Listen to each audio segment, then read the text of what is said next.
Вернемся к изначальному вопросу, с которого возникла тема о Льюисе Кэрролле. Что значит вся эта композиция с половинками яблок, с лотосом, с туфлей с железным носком?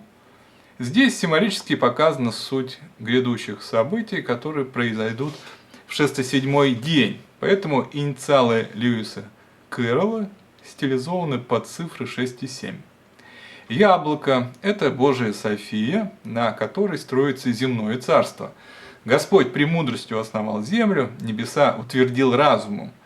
Премудрость и разум – это главные силы, через которые Господь создает творение.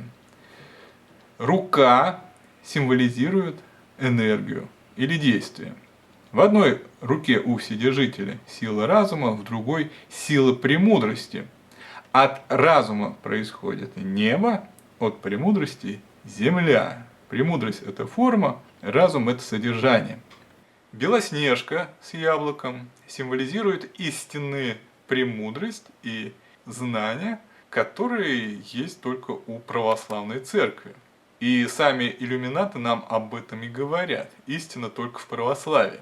Золотой круг – это, с одной стороны, символ церкви, символ новозаветного мистического пространства.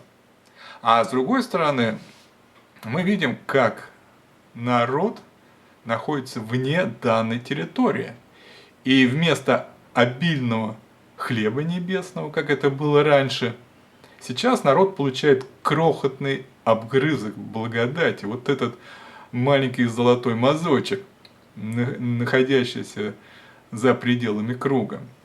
Новозаветная энергия еле-еле теплится, и пульс нитевидный, поэтому все фигуры находятся в пассивных позах.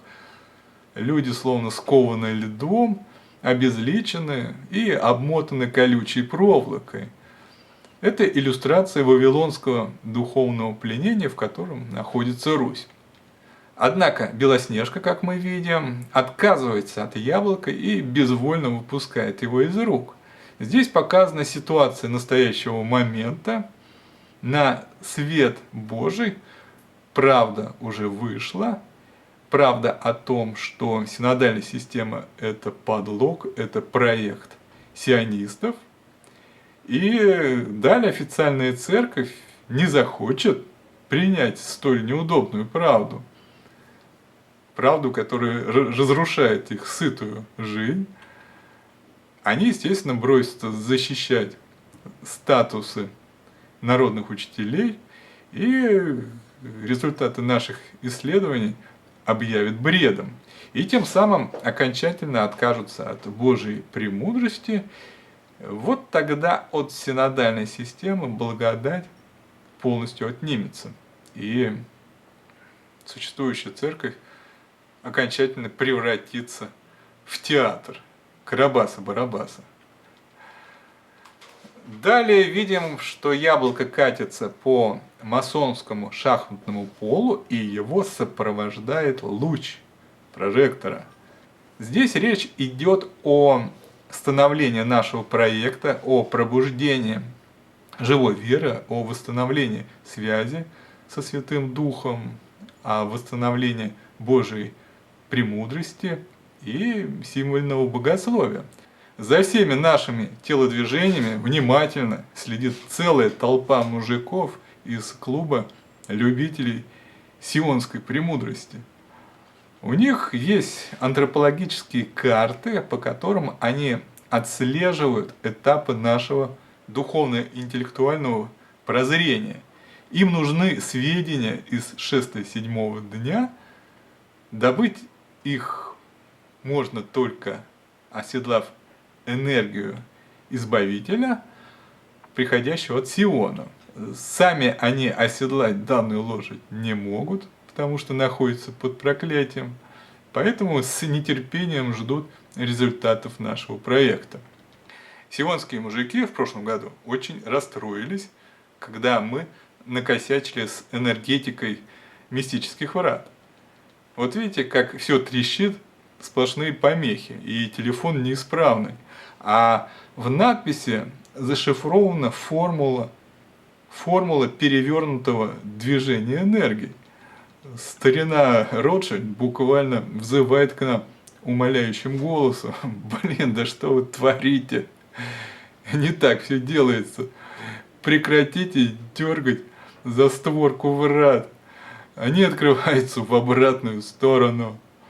Вот в чем смысл данного ребуса, если его расшифровать.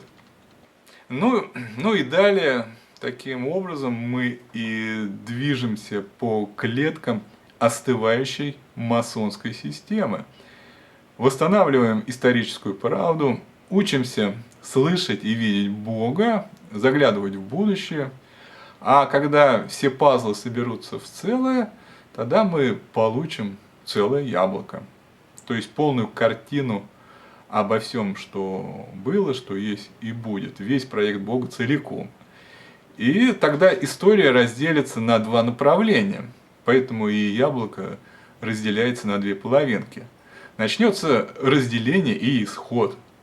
Новый святой народ Божий из двух половинок неба и земли соберется в целостное мессианское царство. Поэтому два отростка соединяются в лотос цвета утренней зари. Это символ евхаристических энергий, символ царей, идущих от восхода солнечного. Параллельно начинается процесс становления царства Антихриста. Сейчас никакого Антихриста не будет, и все спекуляции на эту тему надо прекращать. Система Антихриста начнет формироваться только после Третьей мировой. Она выйдет из постапокалиптического хаоса, и все это будет происходить во внешнем мире, отгороженном от мессианского царства. Вторая половина яблока, на которую падает тень, как раз и показывает систему второго зверя, которая появится после крушения первого зверя, то есть после разрушения нынешнего нового мирового порядка. Царство Антихриста так и останется отрезанным от неба. Оно не вырастет из двух половинок, оно не будет целостным. Оно будет исключительно из земли, от прежней шахматной доски. Нога как раз и символизирует поток энергии, поднимающихся от земли. И второй зверь, как известно, также выйдет из земли. Сионские мужики собираются работать по старинке. Буду смотреть, что происходит у нас в Святой Руси, отзеркаливать ситуацию и лепить свою систему.